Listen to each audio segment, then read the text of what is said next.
miarabanao tonga soa eto amin'ny fitiavana voalohany fotoana iarahantsika mianatra ny tenin'Andriamanitra hanova amin'ny fiainanao ho lasa feno fifaliana, feno fiadanana ary feno fandresena. Tonga izay tamin'ny fitiavana voalohany, androany tsika manao miresaka mahakasika an'izay batisa fanamasina izay fa hoe tafara mantsika ny resaka zavatra tena zava-dehibe mihitsy hoe ny baiboly miteny izany hoe misy ny batisa fanamasina. Ndresana zany tao aloha ministeran' Jesosy dia tao afara ministeran' Jesosy koa izy ny teny izany tao alohan'izy ho any an-danitra dia amin'ny asan'ny apôstôly mitantara olona nandray batisa fanamasina. Dia tika za mantsy sy zava-dehibe mihitsy hoe raha ohatra ianao ka tsy nino an'izany dia mila mibebaka ianao dia mino zavatra tenen'ny ten'Andriamanitra. Zany atao mibebaka mitodika any amin'ny hafa ianao voalohany mitodika any amin'ny fombafomba any am-piangonana ohatra. Dia zany mety hoe fombafombanareo hoe tsy mino zany hoe batisa fanamasina zany. Dia mibebaka ianao dia mitodika any amin'ny tenin'Andriamanitra dia ny tenin'Andriamanitra miteny hoe misy le izy dia nataon'Andriamanitra ho anao. Dia zava-dehibe mihitsy mantsy zany sady tadidiko tamin'izany nisy fotoana tamin'izany zay nafanafana fo kely mihitsy vao nafantatra zany hoe batisa fanamasina zany. Dia tantaraina tamin'ny namana daholo dia misy fotoana zay manao arim-bavaka any an-trano. Miaraka amina namana betsaka be dia nisy namanay anankiray zay tsy mety mino mihitsy izy. Dia zany atao hoe tsy finoana. Dia ilay izy tsy hoe satria tsy mendrika izy dia tsy nety nandray zay rehetra nandray batisa fanamasina daholo fa izy tsy nety nandray mihitsy satria tsy mino izy. Dia zany mihitsy mantsy ilay izy rehetra tsy mino ianao dia tsy ety handray mihitsy fa mila mino izay zavatra tenen'ny ten'Andriamanitra ianao. Dia fanjerentsika tamin'ny voalohany mantsy ny asan'ny fanamasina fa ny fiainana kristianina dia tsy natao hiainana tsy misy fanamasina. Fanamasina ny solon'i Jesosy. Tamin'i Jesosy niaraka tamin'ny mpianatra ohatra nandritra ny 3 taona. Dia mitovy an'iny ihany zavatra atao amin'ny fanamasina aty amintsika. Dia tika zany mantsy zany tsika tsy natao hiaina tsy misy an'i Jesosy dia tsika tsy nataon'Andriamanitra hiaina tsisy fanamasina. Dia mila mibebaka tena zava-dehibe fa ny zava-dehibe mihitsy zany aorianan'ilay hoe ianao mino zany hoe tsy maintsy hiteraka indray zay vao mahita ny fansakan'Andriamanitra. Dia zava-dehibe mihitsy ianao mino hoe misy batisa fanamasina satria zany mihitsy ny tohan'ny fiainana kristianina. Dia nijerentsika androandray mantsy mahakasika ny batisa fanamasina ihany fa hoe ohatry ny ahoana amin'izay le izy. Dia nijerentsika voalohany hoe iza no manao batisa fanamasina. Fanvakitsika tamin'ny video farany mantsy ty ten'Andriamanitra ty Mateo 7:1-10. Zaho dia manao batisa nareo amin'ny rano ho amin'ny fibebahana fa ilay avy ao aoriako no mahery noho izao ka tsy mendrika hitondra ny kapany azaho izy nanao batisa nareo amin'ny fanamasina sy ny hafa. Dia Jesosy mantsy zany. Dia valy mantsy tsotra Jesosy manao batisa fanamasina. Izy marina mihitsy hoe nisy fotoana tao amin'ny baiboly hoe nametrahan'ny apôstôly tanana n'olona dia lasa nandray batisa fanamasina. Fa tsy zareo nanao le batisa fa Jesosy fa hoe rehefa ametra-tanana fotsiny nanamora anazy. Ohatran'le hoe rehefa mametra-tanana amin'olona dia sitrana, Andriamanitra manasitrana. Dia akapoka tamin'i Jesosy izy ny ten'Andriamanitra no nanasitranana antsika. Petera voalohany 2:2-4 mantsy mifarany amin'iny hoe ary dia akapoka taminy nasitranana anareo. Dia ohatra zao zany raha ohatra hoe ampitahay isika marika 2:4-9 ohatra zany ten'Andriamanitra miteny hoe andray mena rany izy ary na dia misotro zava-mafaty aza izy dia tsy ampaninina azy zany ametra-tananao amarary izy dia sitrana ireny. Za mantsy hoe izy Jesosy ny famantarana anaraka izay mino. Fa avy amin'izay tamin'ilay Petera nefa izy ny teny hoe dia akapoka tamin'i Jesosy mahasitrana antsika. Dia tika zany mantsy zany tsy hoe le fametra-tanana masitrana fa le dia akapoka tamin'i Jesosy fa le fametra-tanana manamora le izy manamora le olona hoe lasa mandray fanasitranana. Dia ohatran'izany ihany batisa fanamasina tsy hoe le apôstôly nanao batisa fanamasina fa metra-tanana izy dia manamora le olona ndray batisa fanamasina fotsiny fa izy Jesosy ihany manao batisa fanamasina. Dia mbola misy ten'Andriamanitra anankiroa hafa mantsy fanvakitsika tamin'ny ten'Andriamanitra farany daholo marika 2:1-7. Ary nitory izy ka nanao hoe avy ao aoriako ilay mahery noho izao ka tsy mendrika hiondrika amin'ny fiakapany azaho. Izaho fa nanao batisa nareo tamin'ny rano fa izy kosa nanao batisa nareo amin'ny fanamasina. Dia ny farany liko 3:7-9. Dia namaly Jaona ka nanao tamin'izy rehetra hoe izaho manao batisa nareo amin'ny rano fa izay avy mahery noho izao ka tsy mendrika amin'ny fiakapany azaho izy nanao batisa nareo amin'ny fanamasina sy ny hafa. Dia eto mantsy zany zavatra fantatsika fotsiny hoe Jesosy le manao batisa amin'ny fanamasina. Tsy hoe olona le izy, tsy hoe mpianatra, tsy hoe olon-kafa, tsy hoe olona any am-piangonana, tsy hoe pasteur na izy. Fa reny mametra-tanana amintsika manamora le izy fotsiny rehetra hoe zany lalana zany tianao andraisana anazy. Fa izy mbola misy fomba hafa andraisana batisa fanamasina mantsy. Fa hoe afaka zany mihitsy ny ataontsika voalohany rehetra hoe te handray batisa fanamasina afaka mangataka olona tsika ohatra olona fantatsika hoe fanandray fanamasina. Dia mametra-tanana amintsika dia mandray anitsika dia olona mino mazava ho azy. Tsy ohatra hoe mivavaka anana fiangonana ny ao am-piangonanareo ohatra tsy mino zany hoe misy an'izany batisa fanamasina zany akory dia anao dia angataka any amin'ny pasteur metra-tanana. Tsy mety avy zany. Izy tsy mino izy ary mety mbola tsy nandray fanamasina mihitsy.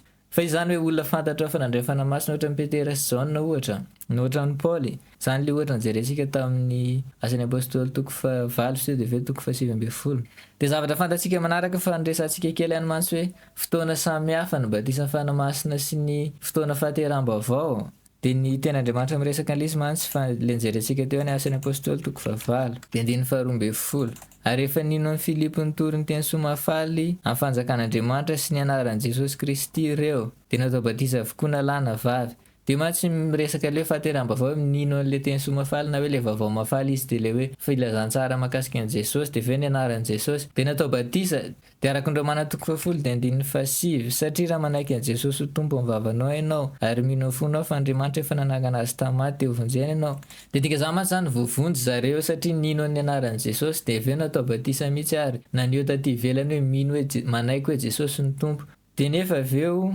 ary noho nireny apôstôly tany Jerosalema fa Samaria efa nandray ny ten'Andriamanitra de naniraka ny Petera sy Jaona izy akany aminy no tafidina tany izy roa lahy de nivavaka ho an'olona mba handraisan'ny fanamasina dikan'izany mantsy nino le olona de nateraka vavaona hoe nandray an' Jesosy de lasa ao amin'ny Kristy fa izy tsy nandray fanamasina fa mbola nakany Petera sy Jaona efa nresantsika mantsy tamin'izany tsy misy telefona afaka mety hoe andro maromaro mihitsy zany hoe avy any Samaria aloha le vaovao tonga nakany Jerosalema de aveo avy any Jerosalema indray ry Petera niverina nakany Samaria de na de toerana akaiky ary mantsy zany fa hoe nisy fivezivezena kely nisy fotoana tao anelanelany de ny farany mantsy le nijerentsika tamin'ny video farany eny asan'ny apôstôly toko 7 de Paul indray nanontany andiny voalohany ary raha mbola tany Korinto Apôlôsy de nitety ny tany ambony Paul ka tonga tany Efesosy de nahita mpianatra sasany teo izy mpianatra mantsy nihita amin'ny Paul mpianatra zany ny fiantson'olona le mpanaradian'i Jesosy tamin'izany fa izy nanontany Paul hoe efa ndraisanareo amin'ny fanamasina fony vao nino ianareo de le fanontaniana mihitsy mantsy de efa mamaly le zavatra tiantsika resana amin'ny fanontaniana hoe efa ndraisanareo amin'ny fanamasina fony vao nino ianareo dikan'izany ohatra olona tsy teraka vaovao olona mbola tsy nandray Jesosy le resan'i Paul de namaly zareo hoe zay mbola tsy nino fa ozy izy hoe fa hoy ireo taminy hoe tsy renay akory fa efa nomena ny fanamasina de dika zany zareo fa nino raha tsy nino zareo de niteny hoe zay tsy mino fa ozy izy hoe fa nino zany zareo fa hoe tsy nafantatra hoe misy an'izany fanamasina zany de zany mihitsy ny antony mahatonga n'olona matetika tsy mandray fanamasina tsy mahafantatra de zavatra fantatsika mantsy zany fotoana samihafa le izy de zavatra anankiray farany mantsy hoe anisan'ny zavatra mampanontany tena olona mihitsy mantsy hoe ohatra hoe ahoana zany ohatra ny Galatiana toko 4 de 9 de tena Andriamanitra miteny ary satria zanaka ianareo de ny ran'Andriamanitra ho atao potsika ny fananjanany ny antso hoe abaray de izy mantsy zany miteny zany tena Andriamanitra hoe fananjana hoe fanan Jesosy izy ny rana ty apotsika miantso hoe abaray fa ny zavatra mila fantatsika hoe tsy le badisan'ny fanamasina fa zavatra hafa ny Baiboly teny frantsay mihitsy mantsy manazava le izy mivantana ohatra hoe jerentsika zao ny asan'ny apôstôly toko 1 de 9 de Jesosy miteny hoe fa azo eranareo amin'ny ilatsan'ny fanamasina aminareo ary vavolombeloko an Jerosalema seran'ny Jodea Samaria rehetra amin'ny farany tany de amin'ny teny frantsay hoe mais vous recevrez une puissance le Saint-Esprit survenant sur vous hoe eo amboniny de samihafa mantsy zany hoe aty anaty le hoe nalefan'Andriamanitra ty apotsika ny fananjanany sy hoe fanamasina mipetraka eo ambonitsika fomba fiambatisan'ny fanamasina voalohany ary tsy zavatra any anaty fa zavatra ty ivelany aty amin'ny vatantsika de hoe lasa miteny amin'ny fiteny tsy fantatra ny olona de fanamasina mantsy manelanelana niny hoe le Andriamanitra ty anaty sy le tsika ty ivelany tsy mifandray mantsy reny na mahafantatra an'izany zao ianao raha ohatra hoe fanandray Jesosy ianao de misy an'izany fanazana malala zany aminao miantso hoe abaray fa tsy ary nahenao zany ianao satria le izy any amin'ny fanahy fa fanamasina amin'izay rehefa mipetraka ty ambonitsika ty amin'ny fanamasina zany mifandray amin'ny saitsika mivantana ohatra zany mahatonga antsika lasa miteny amin'ny fiteny tsy fantatra ny vavantsika no miteny de fanamasina mantsy zany mifandray amin'ny tanatsika mifandray amin'ny vavantsika mifandray amin'ny vatantsika sy ny saitsika de mampifandray an'le ao anaty eo izy de zavatra manisany azahoantsika an'izany indrindra mihitsy mantsy raha mijery ny fiainan'i Jesosy zao zanak'Andriamanitra Jesosy le teny tonga no fotsy izy ny ten'Andriamanitra tany amin'ny Jaona toko 1 izy iny de 14 ary ny teny de tonga nofoka nona tamintsika ary hitanay ny voninahiny de voninahitra mendrika ho an'ny lamatoa avy tamin'iray sady feno fahasoavana sy fahamarinana de zao zany teny izy hoe Jesosy ozy izy ten'Andriamanitra mihitsy tonga nofo fa ny zavatra mahavariana mantsy amin'ny Jesosy nisy fotoana amin'izay Jesosy natao badisan'ny fanamasina na hoe nidina teo amboniny Jesosy ny fanamasina Luka toko 7 de 1:20 ary efa natao batisa ny vahoaka rehetra ary Jesosy koa efa natao batisa sy ny vavaka de nisokatra ny lanitra ary ny fanamasina nidina teo amboniny tovely asan'ny apôstôly toko voalohany andiny favalo tamin'ny teny frantsay teo mihitsy fa namasina dina teo amboniny ka nendry de tahaka ny voro mialala ary nisy fehova tany an-danitra nanao hoe ianao ny zanako malalako ianao ny sitrako de raha manao mamaky mantsika de aveo am'izay Jesosy zay vao nanomboka ny asany zay Jesosy vao nanomboka nanasitrana olona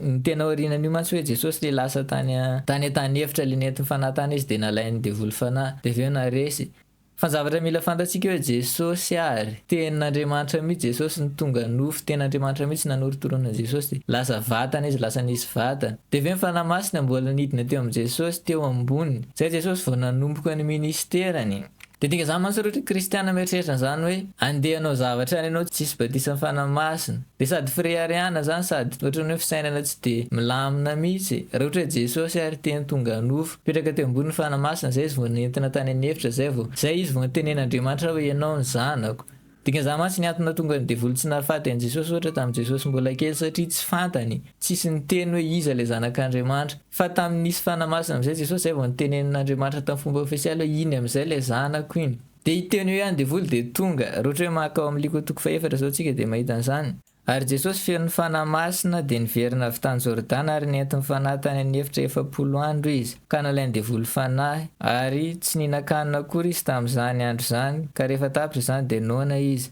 de aveo izy ny zavanitranga vao nitenen'Andriamanitra am'izay hoe iny am'izay le zanako de tonga devoly tonga de naka fanahanazy de dinga zany mantsy talohan'izany Jesosy de mbola tsy vonona nanao ministera nisy Jesosy mihitsy hoe tenin'Andriamanitra tonga nofo fa rehefa nisy ny fanamasina izay vao nanomboka ny ministerany de ohatran'izany mihitsy ika kristiana aza mieritreritra n'izany mihitsy hoe avita ninina ianao tsisy fanamasina fa Jesosy nandray batisa ny fanamasina nipetraka teo ambony ny fanamasina de ianao koa mitovy an'izany ihany marina mihitsy hoe fateraka avao ianao de fa nalefan'Andriamanitra ao am-ponao ny fanahazana ny malala ny miantso hoe abaray fa mila mipetraka eo amboninao fanamasina de ilay tsony baiboly hoe batisa ny fanamasina de zavatra jerentsika manaraka hoe ahoana am'izay fomba fandraisana batisa fanamasina de vakitsika voalohany liko toko 1:1 de 7:10 de zavatra resantsika kely fotsy mantsy alohan'ny resantsika ten'Andriamanitra de hoe fa hitatsika tany amin'ny asan'ny apôstôly le hoe nametra tanana mpianatra de aveo nandray batisa fanamasina ny olona raha ohatra hoe misy olona efa nandray batisa fanamasina zany de eo akaikikaikinao ohatra de afaka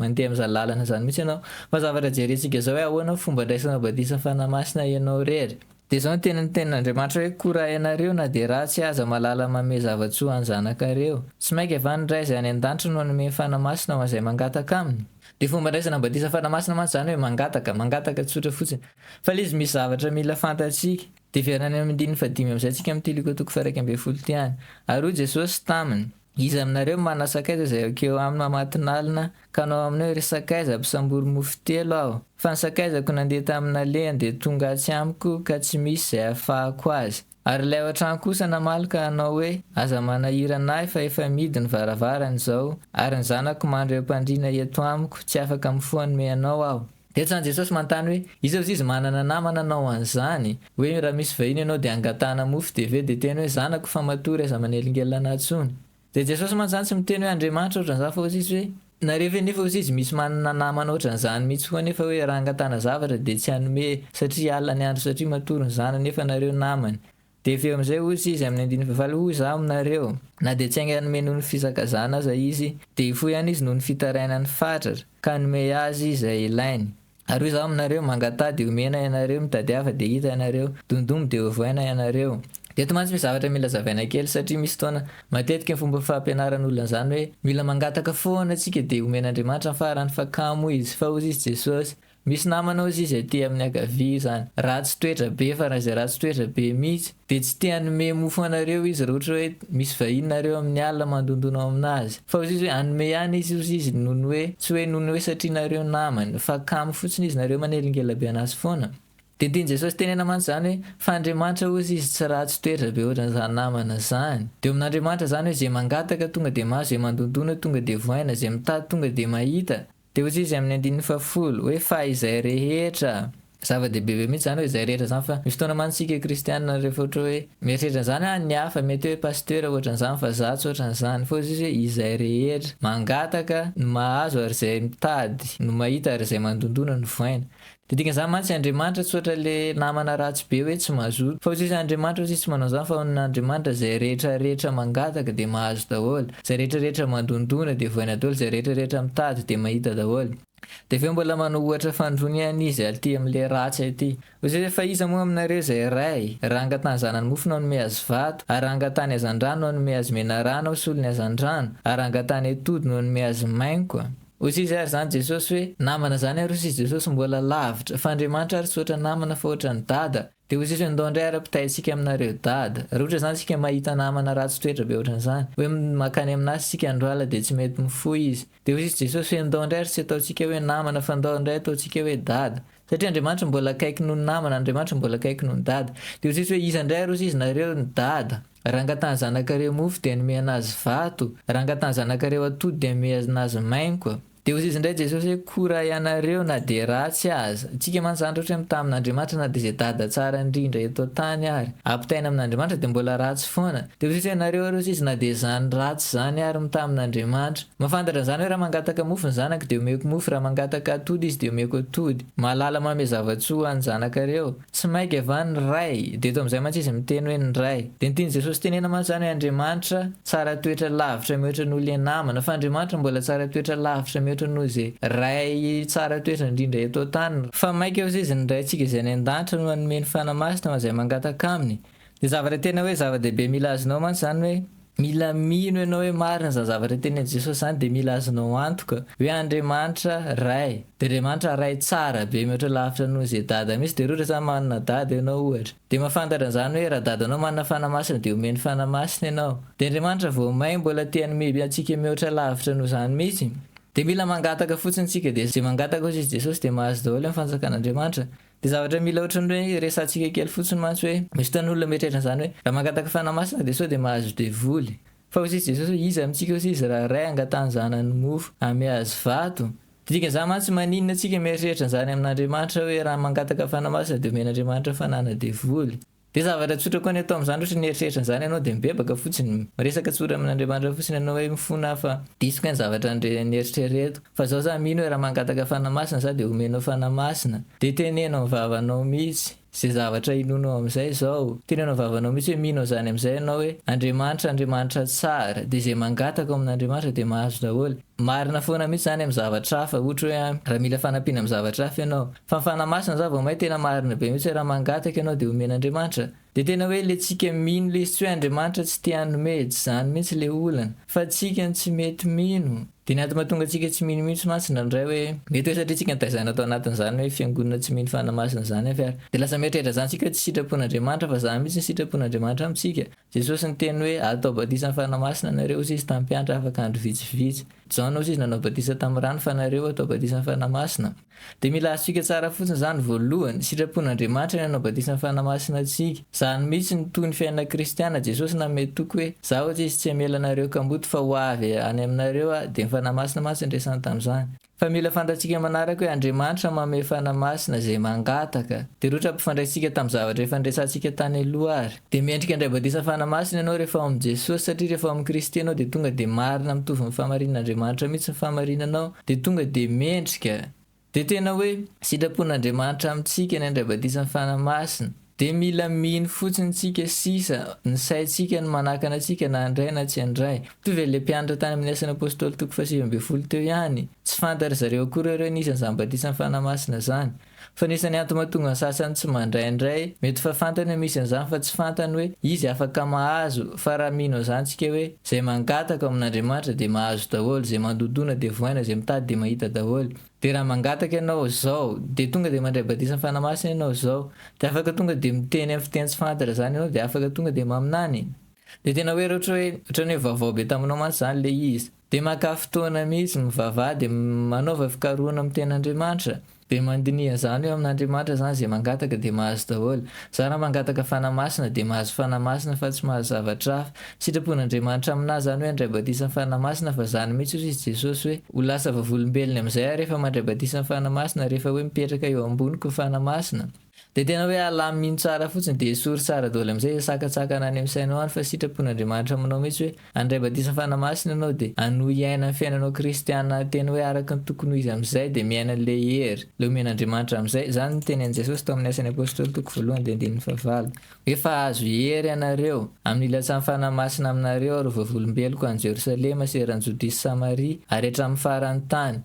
dia izany mihitsy ilay mahatonga antsika hoe lasa vavolombelon' Jesosy izany zao mahatonga na ohatra hoe taoriana izay ny Andray Batisa fanamasina izay vao naminany tamina vado. Izay vao nanomboka navaosiko tamin'izany saiko hoe Andriamanitra ka izany manana zavatra ngeza ho anao hoe andeha hivoaka eto Madagasikara izay ohatra. Dia zavatra tsikaritra koa kay nisy olo-kafa koa niandry an'izany hoe izany nanomboka ino ten'Andriamanitra izany satria izany no antoko an'zareo. Dia nisy vehivavy anankiroa zao niaraka taminay, fianakavianay anankiroa nentinay niaraka taminay. Dia lisy mantsy izany sady zava-dehibe izany hoe tsika aloha mandray batisa fanamasina ho antsika mihitsy fa tsika koa anatin'ny vatany Kristy, ny kristiana tsy hoe mandeha rery. Dia tena hoe tia tena be mihitsy ianao raha ohatra hoe tsy mety mandray batisa fanamasina satria tsy mino an'izany ny fiangonanareo ohatra. Fa misy olona raha ohatra hoe mandray batisa fanamasina eo dia manomboka mahafantatra amin'izay hoe izao ny zavatra tian'Andriamanitra ataonao. Dia misy olo-kafa hiankina aminao, hanampy olo-kafa ianao. Dia ohatr'izany zao vainga kely koa zao izay nafantatra hoe kay mbola misy olo-kafa indray tian'Andriamanitra ampianay ohatra fa zareo nanana olana be mihitsy tamina resaka vola, tamina resaka fameloma-tena. Dia ilay izy mantsy izany hoe mianatra manery tena antsika dia mianatra manindraindra ny ten'Andriamanitra mihoatra noho ny fombafombantsika izay mahazatra antsika. Fa tena tia tena faran'izay tia tena be mihitsy raha ohatra hoe ny antony fiandraisana batisa fanamasina satria lasa tsy tian'olo am-piangonanareo ianao ohatra. Dia lasa tsy mieritreritra ilay olo-kafa hiankina aminao mihitsy ianao dia nefa raha ohatra hoe manomboka maheno ten'Andriamanitra ianao ohatra, manomboka mahafantatra zavatra tian'Andriamanitra ataonao amin'izay. Dia lasa raha ohatra olona miasa ianao ohatra dia afaka ataon'Andriamanitra mihitsy raha hoe maheno fanamasina ianao dia manomboka mandray batisa fanamasina dia manomboka miresaka amin'Andriamanitra tsara hoe ianao miteny aminazy dia izy miteny aminao. Dia afaka ataony mihitsy hoe lasa manana be dia be mihoatra lavitra noho izay vola ilainao an-trano ianao dia misy olo-kafa amin'izay mila ataon'Andriamanitra miankina aminao. Dia tena zava-dehibe mihitsy izany hoe tsy resaka fitiavan-tena ilay izy, tsy resaka hoe tsika mieritreritra an'izany fotsiny sao dia izaho lasa tsy tian'olona am-piangonanay, sao dia izaho lasa hafahafa, sao dia izaho lasa tsy maintsy mitady fiangonana hafa ohatra. Tena mila tsy tia tena antsika Jesosy tsy nanao an'izany.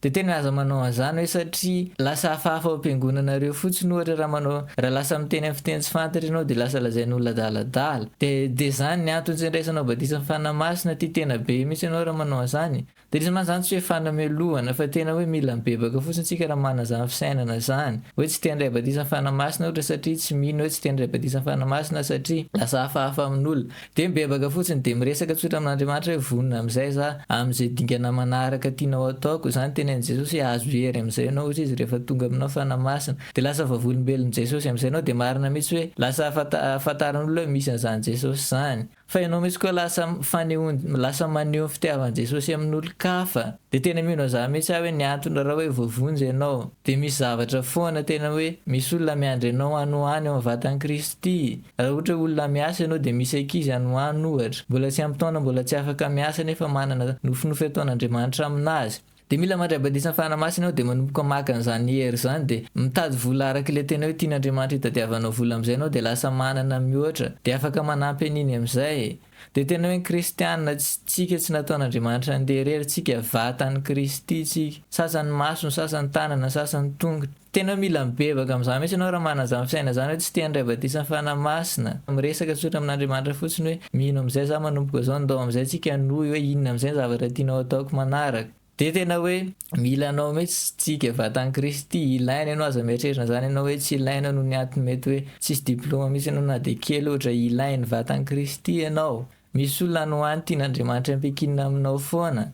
Dia izay ny ten'Andriamanitra vakisika androany fa tena hoe mila mandray batisa fanamasina mihitsy ianao dia mila manomboka mahita an'izany fisehony izany aty ivelany hoe lasa miteny amin'ny fiteny tsy fantatra dia lasa maminany dia lasa mahafantatra an'Andriamanitra.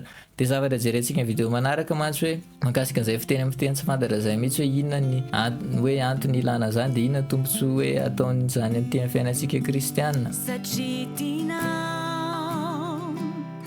tianao ao fa zanaka malalanao satria